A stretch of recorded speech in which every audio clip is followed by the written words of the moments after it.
crush sa iyo. Tawagan ko si Dr. Brown Bear. Talalang. Hello, ito si Dr. Brown Bear. Mga tahigawat. Si Peppa. Bilisan mo ang pagpunta dito. Sige na. Punta na ako diyan.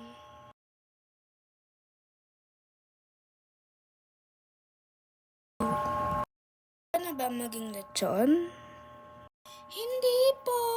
Bakit mo ang iyong dila? Pwede naman siya maging lechon bukas. Ako ay magiging lechon? Yes. Ikaw ihahatid ng iyong mga magulang. Yes, please. Kainin mo muna ito. Lasang lechon. Tinitikman mo ang iyong sarili.